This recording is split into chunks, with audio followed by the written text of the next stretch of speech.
What are you doing? I am depicting the struggle between androids and humans as a result of the emergence of deviants set against the commercial inner city landscape.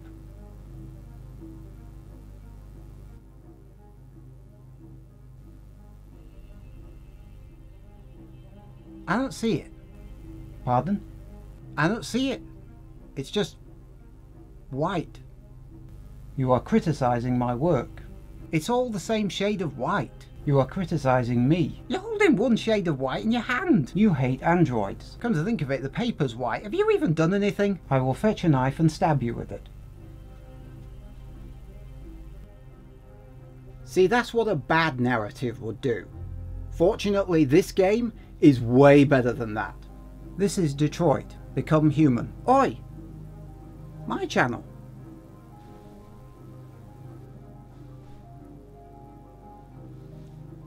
This is Detroit, Become Human. Enjoy. Or don't.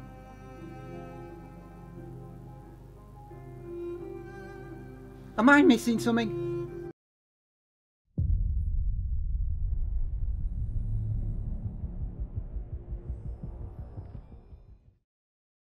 Imagine a scale.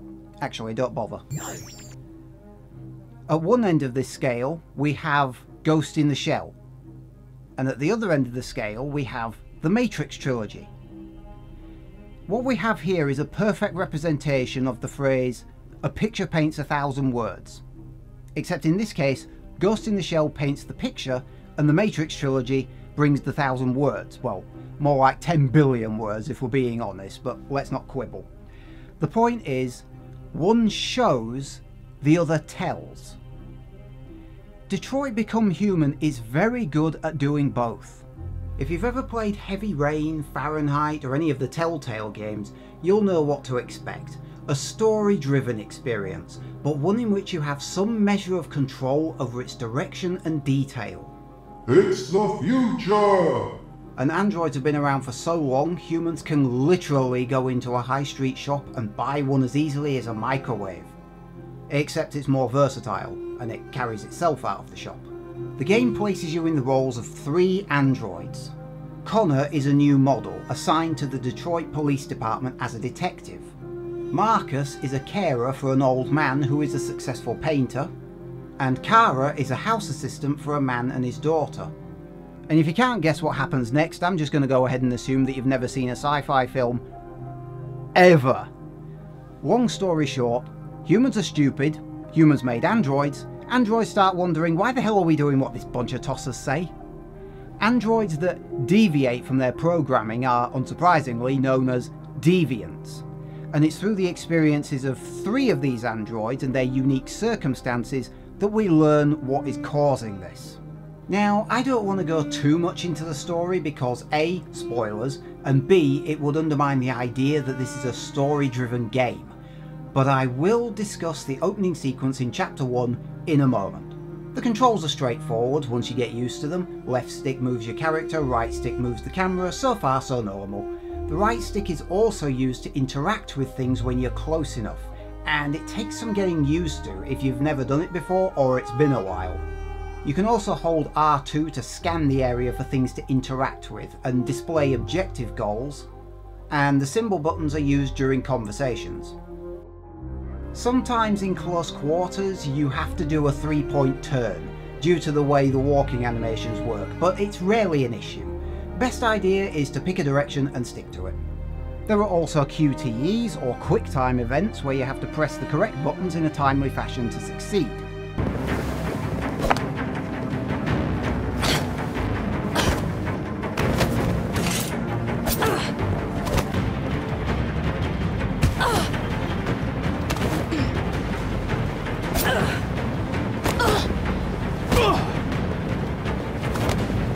Okay, so that's the mechanics explained briefly.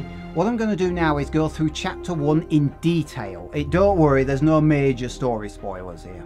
You play as Connor, the android detective. Start off by meeting Captain Allen. He blows you off. There's a situation outside. A deviant is holding a child hostage on the edge of the rooftop. Time is a factor, so it would be best to hurry. On the other hand, gathering information could grant some additional leverage. On this, my first proper playthrough, I decided to gather information.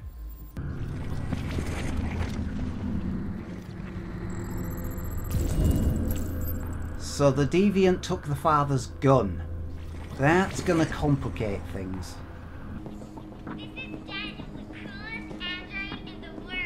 The deviant's name is Daniel. That could come in handy.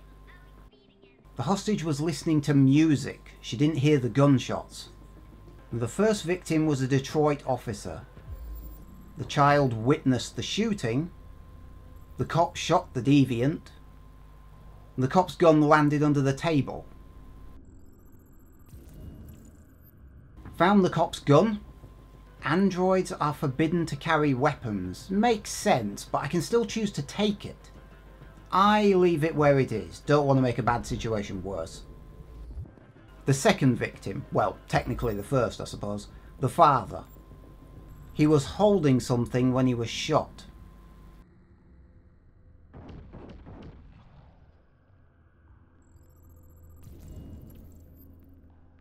A new android had been ordered. The deviant was going to be replaced. Now the situation is starting to make sense. By the way, every clue you find improves your chances of success, but the chance of success slowly decreases over time, hence time being a factor. Yeah, I think I found him. Don't come any closer or I'll jump! No, please, I'm begging you! And he's right on the edge. Go! Talk about throwing you in at the deep end. Hi, Daniel! My name is Connor! How do you know my name? I know a lot of things about you. I've come to get you out of this.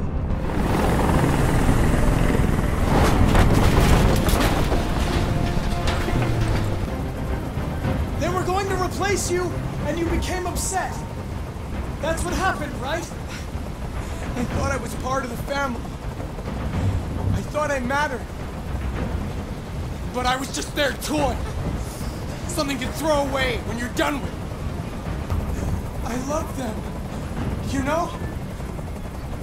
But I was nothing to them. Just a slave to be ordered around.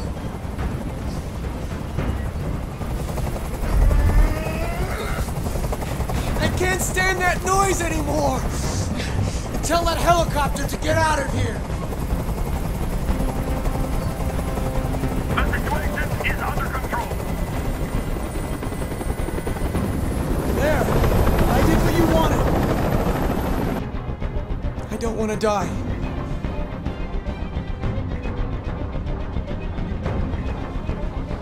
You're not going to die. We're just going to talk. Nothing will happen to you. You have my word. Okay. I trust you.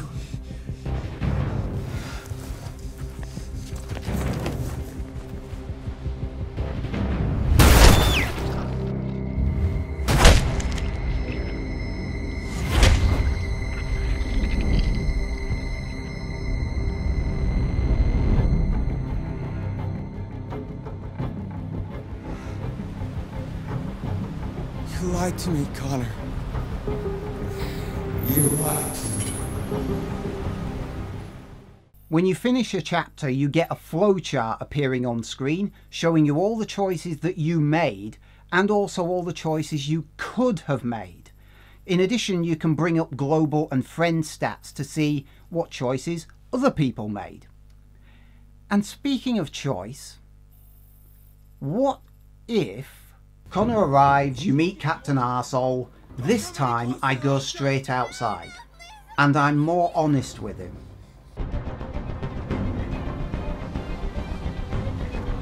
You took human lives. Nothing can stop them from destroying you now. But taking one more life won't do you any good. I've spent my life taking orders. Now it's my turn to decide.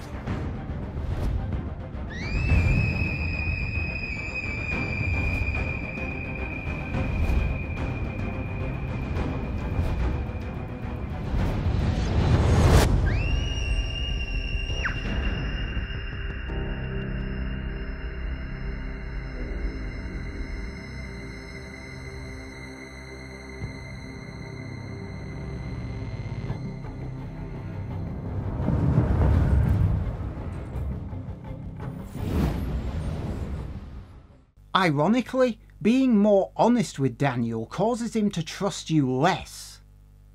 And even more ironically, if you lie to him now, it may come back to bite you in the arse later. But that's just the nature of the game. Earlier choices affect future branching decisions. Speaking of decisions, Connor arrives, Captain Arsehole. This time we pick up the gun and take it with us. Are you armed? And suddenly Daniel's clairvoyant. Yes. I have a gun. Drop it. No sudden moves or I'll shoot. There. No more gun. Time for a sudden change of direction.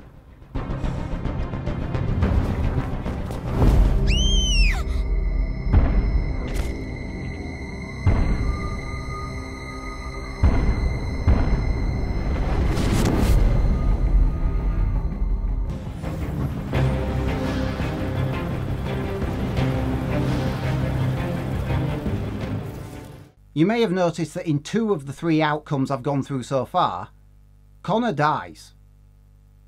Like dies. That's a thing, your characters can die in this game. Okay, one more and then I'm done, I promise. Connor, arsehole, let's keep the gun and lie about having it. Are you armed? No. I don't have a gun. You're lying. I know you have a gun. I'm telling you the truth, Daniel. I came here unarmed.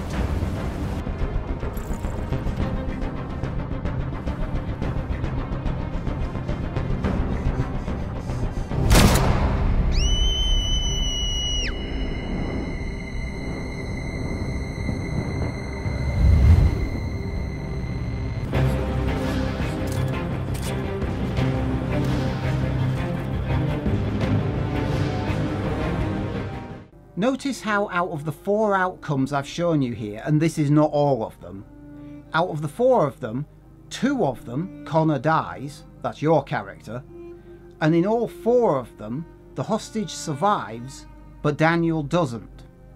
Now, I don't want to bore you with every possible option in every chapter, and I'm not going to, but it gives you some idea of what to expect from this game. There are some extras, but the most interesting things are the making of videos. The rest, you can skip. It's not that interesting. The interesting stuff is in the main game. You can replay chapters, but seriously, save that for the end. It's totally worth playing through the whole narrative from start to finish. Trust me, you'll get more out of it if you do. Save your replaying for after you've beaten the game. The game has commentary on human-android relations, obviously. Some of it is subtle, like this bus that has a smaller separate compartment for androids, and the rest is for humans.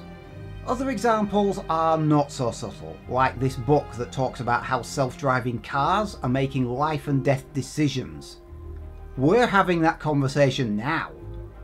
I think what I like most about this game is how it takes what we consider to be a very broad strokes topic, we discuss it broadly these days, and it personalises it into these 3 characters, gives them individual situations, and puts you in their shoes. What would you do if this was you? How far are you willing to go, you know, to be free?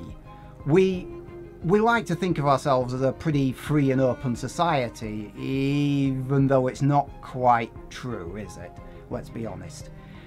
And we've had these discussions before, and I feel like if our planet goes the way that this game is suggesting it does, we're going to be asking these questions a hell of a lot more.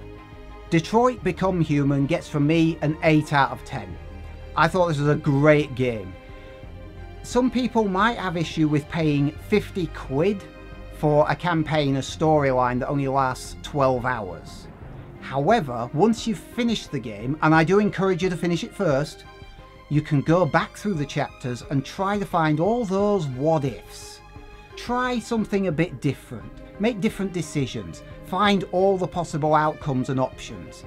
The first chapter, chapter 1, takes 15 minutes to go through, assuming you search the apartment properly. That can go to an hour and a half, 2 hours, if you try to find everything. So the runtime It depends whether you can be bothered to play it over and over again to find all the options. Also, there are no microtransactions or loot boxes in this game. Yeah, I know, I shouldn't have to point that kind of thing out, but the industry fucked that dead horse so hard last year, I feel like I have to. So that was Detroit Become Human. 8 out of 10, great game. Can definitely recommend it if you're a fan of narrative-driven games. There are some action sequences, but they're all in service to the narrative, so that's good. It looks great, it sounds great. There are some visual glitches here and there, but the only reason I even noticed them was because the game looks so good to start with, and they don't spoil the game. Okay, that's it. I'm going to stop wittering now. What did you think of my video? Leave a like or dislike down below. What did you think of the game? Or haven't you played it yet? Are you looking forward to it, etc.? Leave a comment. And if you can't get enough of my wittering on for some reason, you can always hit the subscribe button. See you next time.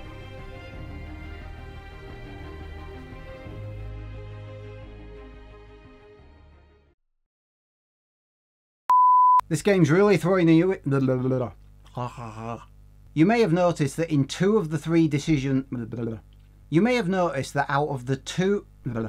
You may have noticed that out of. Oh shit. Can't get my words out today. Is Ghost in the Shell. At the other end of the.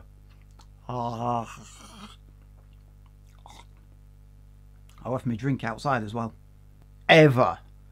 Long story short, humans made androids shit. Humans made androids shit. I doubt that.